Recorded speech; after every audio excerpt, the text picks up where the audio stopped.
जानते हैं कि आपका डीमैट खाता यानी कि आपका पोर्टफोलियो आपके व्यक्तित्व की छवि होती है। जी हां, केवल आपका पोर्टफोलियो देखकर, आपका डीमैट खाता देखकर यह बताया जा सकता है कि आपको बाजार में कितना अनुभव है, कैसे शेयर खरीदते हैं, कब उन्हें बेचते हैं, कौन से शेयर्स को होल्ड करते हैं। इससे बाजार में आपके तजुर्बे, आपके व्यक्तित्व, बाजार को लेकर के आपके दृष्टिकोण के बारे में पता लगता है। आपका पूरा स्वभाव कच्चा चिट्ठा निकल आता है केवल आपका डीमैट खाता देखकर। अधिकांश लोगों का पोर्टफोलियो बिल्कुल कचरे का डिब्बा होता है, यानी कि जो स्टॉक कहीं और फिट नहीं हुआ उसे अपने पोर्टफोलियो में रख लेते हैं। कैसे पोर्टफोलियो बनाया जाता है और क्या बड़ी गलतियां पोर्टफोलियो बनाते समय, डीमैट खाता बनाते समय लोग करते हैं, ये आज इस वीडियो में मैं आपको बताने वाला हूं। तो अगर आप नहीं चाहते हैं कि आपका पोर्टफोलियो यानी कि आपका डीमैट खाता भी एक डस्टबिन बन जाए, तो आज के वीडियो को एंड तक जरूर देखिए। देखिए, डीमैट खाता लोग बड़े अरमान से खोलते हैं और धीरे धीरे करके उसको सजाने के उनके सपने होते हैं।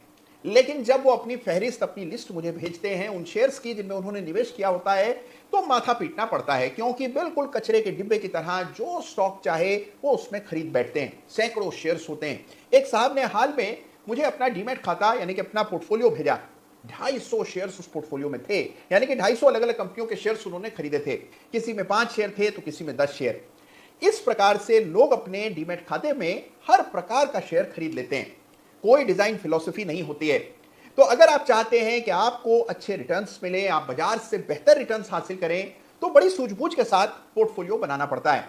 कैसे पोर्टफोलियो बनाया जाता है, ये आज इस वीडियो में मैं आपको बताने वाला हूं। कम से कम अगर आप नहीं चाहते हैं कि आपका पोर्टफोलियो भी वेस्ट बास्केट बन जाए, तो आज के वीडियो को बड़े गौर से देखिएगा। बड़ी काम की बातें आज के वीडियो में हम जानेंगे। तो देखिए, कुछ बिंदु हैं जो बिल्कुल ध्यान से सुनिएगा। कोई कागज कलम पास पड़ी हो तो तुरंत लिख लीजिए, बहुत काम आएगा। ये एडवाइस आपको कोई नहीं देगा, केवल कोई अपना ही दे। तो याद रखिए कि अधिकांश लोगों को स्वयं अपना पोर्टफोलियो नहीं बनाना चाहिए। अगर आपको चार्ट्स देखने नहीं आते हैं, बाजार को आप बहुत ज्यादा ट्रैक नहीं करते हैं, आपकी औसत सी समझ है और आपके पास ना तो समय है और ना ही आपका मन करता है बाजार को ट्रैक करने का या बाजार में हिस्सा लेने का, तो कतई अपना पोर्टफोलियो स्वयं ना बनाएं।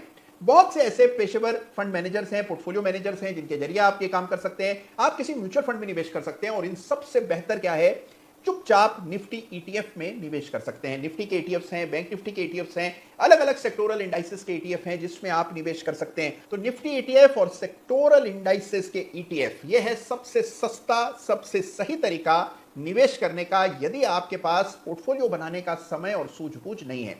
फिर दोहरा देता हूं, अधिकांश लोगों के लिए अपना पोर्टफोलियो स्वयं बनाना आसान काम नहीं होता है। तो पहले तो ये देखिए कि क्या ये काम आप स्वयं करना चाहते हैं या नहीं, कर सकते हैं या नहीं। इसका एक बहुत ही सही आकलन आपको करना है। और अगर आपको लगता है कि नहीं, मैं इतना बिजी रहता हूं, मेरे पास समय नहीं रहता है, तो चुपचाप निफ्टी ईटीएफ या फिर बैंक निफ्टी ईटीएफ या इस तरह के ईटीएफ्स में निवेश कीजिए।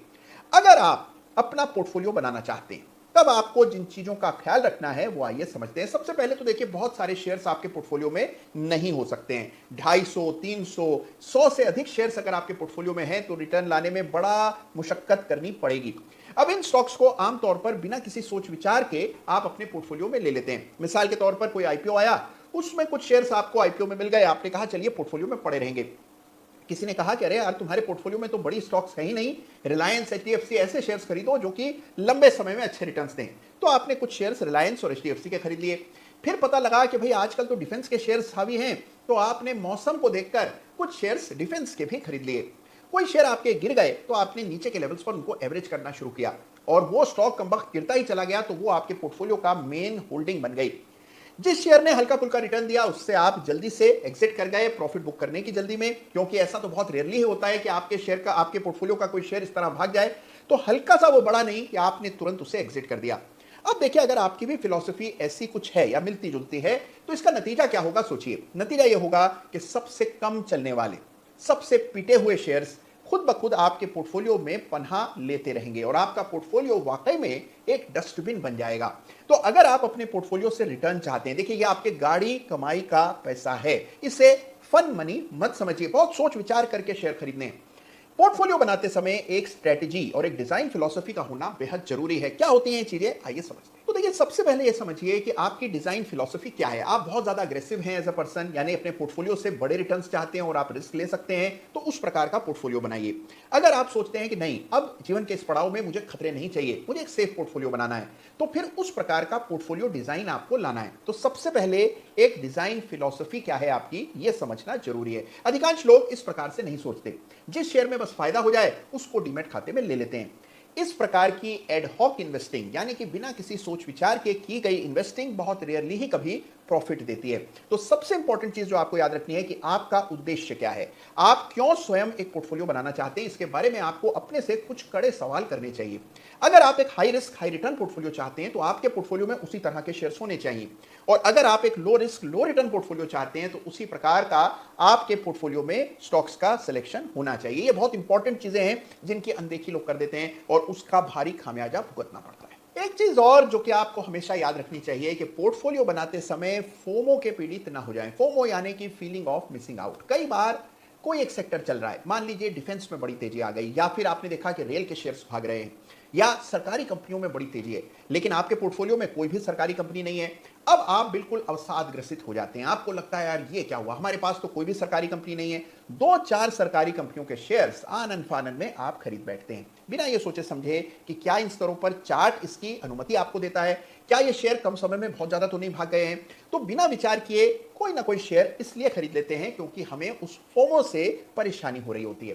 तो याद रखिए कि इन्वेस्टिंग कर रहे हैं तो उसके मापदंड हैं, उसके रूल्स हैं, एंट्री के एग्जिट के नियम हैं, नियमों का पालन कीजिए, तब आप देखेंगे ऑटोमेटिकली आपका पोर्टफोलियो एक फिलॉसफी के अंतर्गत चलेगा और रिटर्न भी दिखाएगा। फिर एक बात याद रखिए, अगर आप स्वयं से पोर्टफोलियो बना रहे हैं तो याद रखिए कि आपसे बेहतर पोर्टफोलियो म्यूचुअल फंड के फंड मैनेजर्स बना सकते हैं। अगर आप स्वयं ये काम कर रहे हैं तो याद रखिए वो काम आपको करना है जो म्यूचुअल फंड के फंड मैनेजर्स नहीं कर सकते। मिसाल के तौर पर मान लीजिए माइक्रो कैप इन्वेस्टिंग है, बहुत छोटे स्टॉक्स में निवेश करना है जहां लिक्विडिटी पर्याप्त नहीं होती है। फंड के लिए वो शेयर खरीद पाना मुमकिन ही नहीं है, क्योंकि फंड बड़ी क्वांटिटी में शेयर खरीदता है, उसका एक नहीं कई सारे फोलियोस होते हैं। तो उस फंड के लिए छोटे SME, micro cap, nano cap stocks में इन्वेस्ट कर पाना मुमकिन ही नहीं होता। अगर आप उस प्रकार की इन्वेस्टिंग करना चाहते हैं तो डेफिनेटली आपको अपना पोर्टफोलियो स्वयं बनाना चाहिए। उसी तरह से मान लीजिए आप कोई ऐसे स्टॉक्स खरीद रहे हैं जो कि हैं बड़े लेकिन बेहद इलिक्विड होते हैं, जैसे कि मल्टीनेशनल कंपनियों के शेयर्स हैं, तो वहां पर भी आपको स्वयं ही पोर्टफोलियो बनाना पड़ेगा, क्योंकि म्यूचुअल फंड्स और इंस्टीट्यूशंस के लिए वो शेयर खरीद पाना हमेशा मुमकिन नहीं होता। तो यदि आप अपना पोर्टफोलियो बना रहे हैं तो अब आपको वो करना है जो म्यूचुअल फंड के फंड मैनेजर शायद आपके लिए न कर पाए, तभी ये मेहनत करके आपको सही रिटर्न मिलेगा। और दूसरी और सबसे काम की चीज जो आपको याद रखनी है वो है कि रूल्स बनाने हैं, एग्जिट के, एंट्री के, एलोकेशन के। तो ये नियम आपको स्वयं अपने लिए बनाने हैं कि आप कितने शेयर्स एक समय पर खरीदेंगे, किस प्रकार से उन्हें विभाजित करेंगे, अपने पैसे को कैसे बांटेंगे, भविष्य में आपके पास कितना पैसा आने वाला है और उसको कैसे आप इन्वेस्ट करेंगे, इसके नियम बनाइए। एंट्री के, कहां शेयर खरीदना है, चार्ट पर क्या दिखेगा तो बाय करेंगे, क्या दिखेगा तो एग्जिट करेंगे, इनके नियम पहले से तय कर लीजिए, तभी आप पोर्टफोलियो से रिटर्न की उम्मीद कर पाएंगे। थोड़ी सी मेहनत करेंगे तो जबरदस्त शानदार पोर्टफोलियो बना सकते हैं। और अगर आपका पोर्टफोलियो बाजार से बेहतर रिटर्न देने लगता है तो जो खुशी मिलती है, जो आत्मविश्वास मिलता है, जो गौरव होता है, उसको बयान नहीं किया जा सकता। थोड़ी सी मेहनत, हल्का सा कॉमन सेंस और थोड़ी चार्टिंग अगर आपको आती हो तो आप अपने से एक जबरदस्त बुलेट प्रूफ पोर्टफोलियो तैयार कर सकते हैं। तो अगर आपने डीमैट खाता खोला है, बाजार में पूंजी डाली है, तो इसे जाया होने मत दें। सोच विचार करके एक अच्छा पोर्टफोलियो बनाइए, उसको कचरे का डिब्बा मत समझिए, उसको संदूक समझिए और उसमें उस खजाने को जमा कीजिए जो कि न केवल आपके बल्कि आपके